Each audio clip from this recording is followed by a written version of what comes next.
Hi, this is Jim with missilebaseforsale.com, and it's been a while since we've posted any videos, so I thought I'd show you guys through the underground command center and just show you what it looks like now.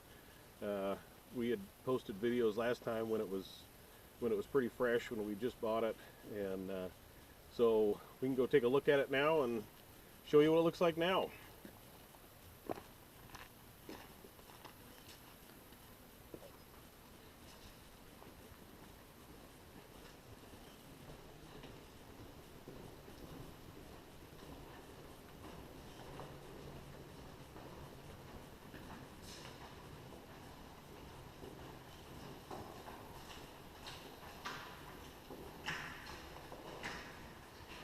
And this is our front door. Come on in.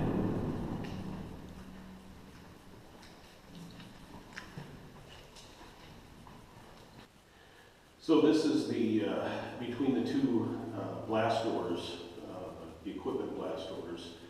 And just so you know, when we walk through the tunnel, the water you saw on the floor is just condensation from the walls. When it's humid outside, the cold concrete condenses moisture out of the air. So, but it's been nice and dry in here. We have a lot of our household stuff down under here. We have our business down under, so you have to excuse all the mess and all the clutter. But this is all the stuff that we moved up here when we moved here. As we enter into the hallway, you can see everything in here is 15-foot tall ceilings. It's actually a pretty incredible space down here. And this is the second equipment blast door to bring stuff through. And then this is the beginning of the main hallway that runs the entire length of the underground. I think it's about 140 feet. So this is the small blast doors for personnel to come through. We don't use this because it's kind of an awkward space to get through, and these big blast doors are super heavy when they swing.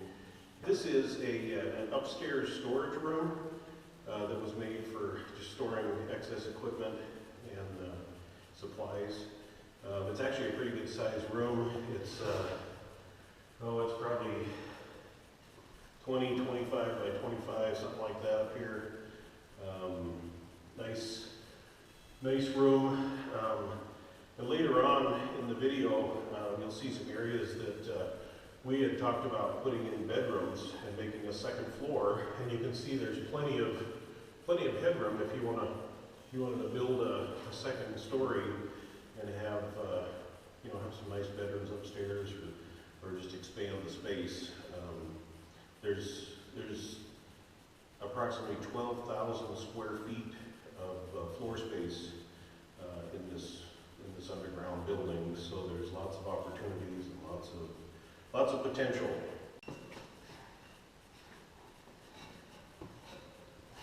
We'll go into our shop here and show you where we work every day. So come on in here. So this is our workspace. We have an internet business. We make and sell model kits online. We make resin kits. So we work down here every day. So you'll have to pardon our mess. And just to remind you guys, I don't know if you know it or not, but we live up in the above ground guard building, which is all poured concrete, really solid building, and we live up there. We haven't transitioned into moving down under and living underground yet, and that's more projects. But you can see in this room we have temporary lighting up. We've got electricity down underground, but we haven't had the whole underground wired. We were going to wait and see if we we sell the place, somebody else might have different ideas than we would, so it would be silly to come in and make things work for us. This room has all steel lined walls. Everything, including the ceiling, the walls are, I think, about 1/8" steel lined. So it's kind of an interesting room, but it was to keep out RF signals and you know, with the missile controls and stuff like that. They had several rooms that were all steel lined, so just kind of interesting. All right, so we'll go down the hall here, and we'll go into the workshop area where I work on stuff, repair things, whatever.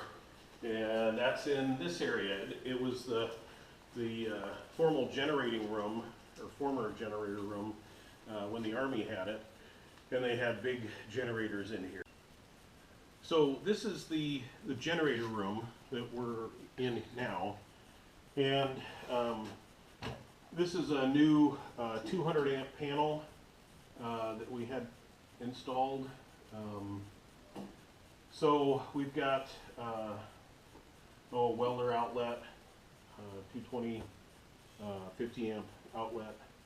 And then we've also had the place wired with fiber optic for TV, super fast internet, and telephone. So everything comes in here through fiber optic cables. Off of the generator room, this is a really good size storage room.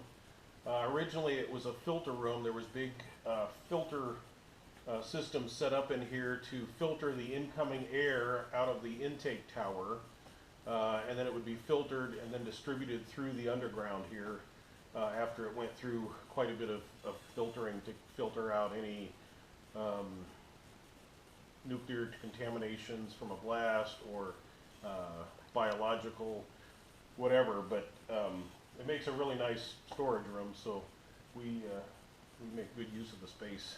So the generator room, like it sounds, had two great big generators in it that they could run the whole base off of if the tower went down. These big tentacles are the big flexible conduit that they used to connect the generators and the other equipment that was in here. They're pretty interesting. So it's still got some air handling ductwork in here. A lot of it's still usable. A lot of it is still all hooked up. The conduit that you see everywhere is actually current electrical code technology, and it can be all rewired and hooked up through it. So that's one reason we haven't gone out of our way to start pulling things down, because a lot of it's still usable, and depending on what somebody was going to use the space for, it might be really handy. So anyways, big space, lots of big spaces. So also off of the generator room, there's a good sized battery storage room, and this is where they have their banks of batteries that would also be used to power the place if power went out. So they would store all their batteries up on these racks, and they have racks and racks and racks of battery storage. And there's even an old eye wash station over here in the corner that they had at one time. So it's kind of an interesting room, and it's all steel lined also. So at this end of the generator room, there was more pumping equipment, and we've put a boiler in here for heating the place. This is what we call the boiler room now. So we've got a coal-fired boiler that basically heats water, and then it's pumped to different zones. You can see the zone manifolds up here, and we've only got a couple zones plumbed up right now, and it works real well. We keep the whole underground about 60 degrees year-round. in the winter, it doesn't matter how cold it gets, it still only uses, I don't know, $3 or $4 worth of coal every day. So it's very efficient to keep it at a temperature. Once you get it at a temperature, it stays there a long time. So all summer long, it stays in the low 60s down here, which is real comfortable, when it gets hot outside. So over on this side of the room, we have the intake tower. On this side is the exhaust tower. It's the tall tower you see outside on the shots. And so it would exhaust all the generator exhaust, and we have the boiler exhaust going up there. So coming out of the generator room, we're going to go down the hall, and the next room that we go into will be the air handler room. We've got a TV and computers wired up in here, and all the fiber optic, or some of the fiber optics come in here, and some go over to our shop area. There are large air handlers still in place in here that were left.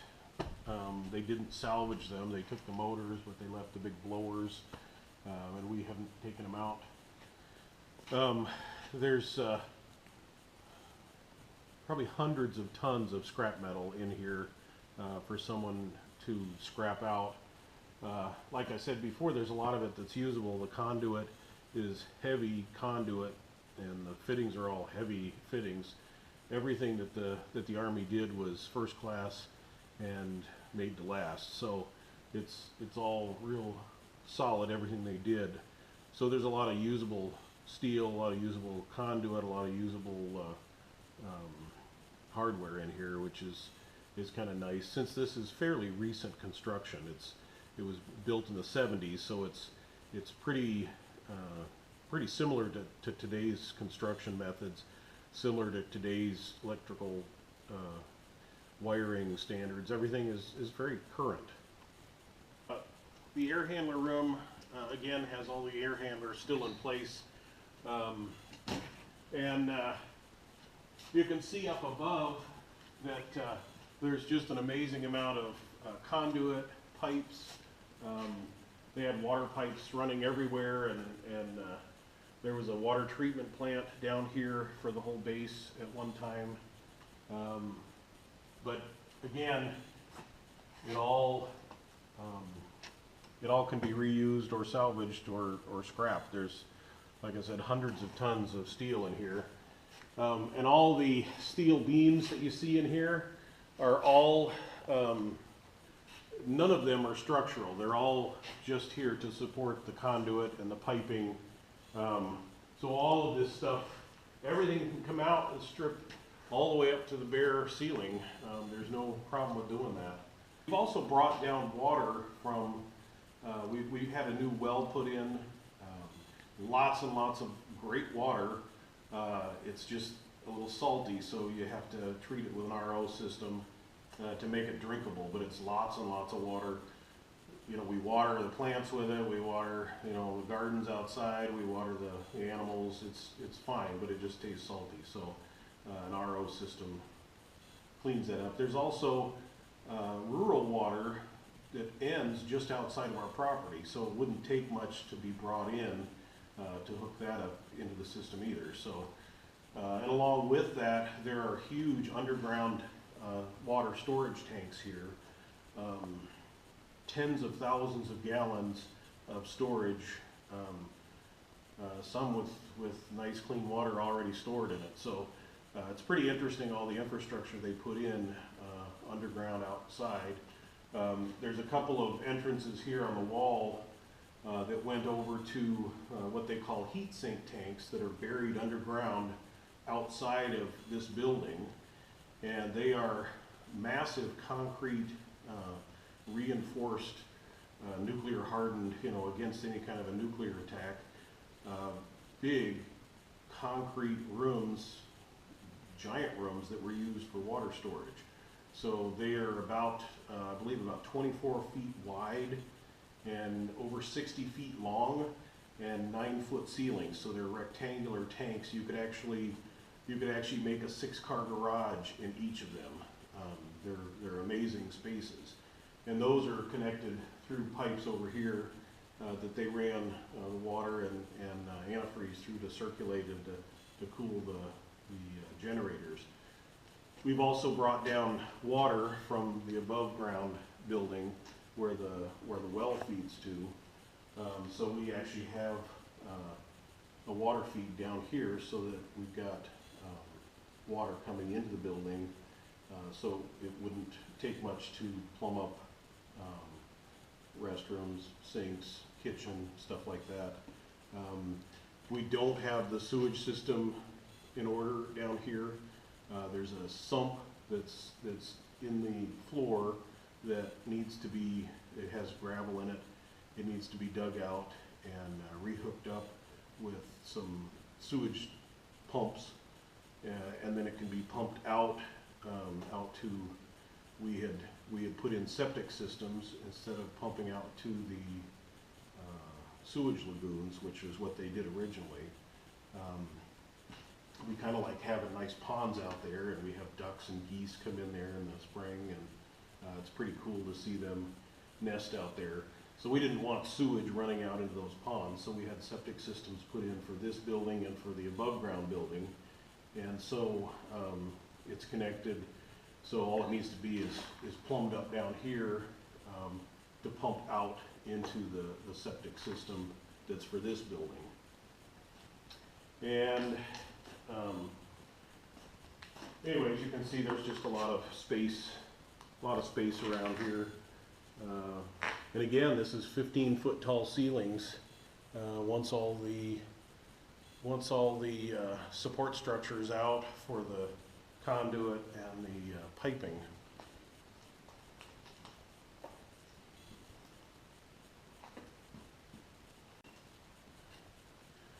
So we'll go down the hall, and the next room we'll see is just a little room, but it's the arms room where they would keep all their weapons for fighting off a terrorist attack or whatever down here.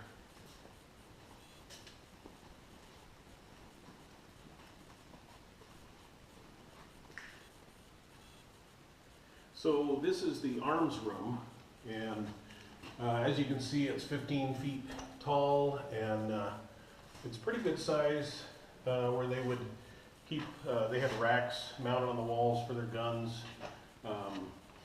We have a baby grand piano stored in here right now, so it's another storage room, but it's pretty interesting. So in this room is the what used to be the day room, and this is where the guys that were stationed at the base would come in, and they would have lunch down here, or dinner they would eat down here. There originally was a little sink over here in the corner, countertop, and they would spend their time down here hanging out when they weren't on duty. Again, we've got 15-foot ceilings, lots you could do with it. And then over on this side of this room is where the bathroom was, and there's a large shower in there that's all concrete. It's pretty cool. I'll show you that in a minute. This is the second 200 amp panel that was brought down here. So there's two 200 amp services in the underground building. And we've got, as you can see, lots of space for wiring up whatever it is you want to put down here.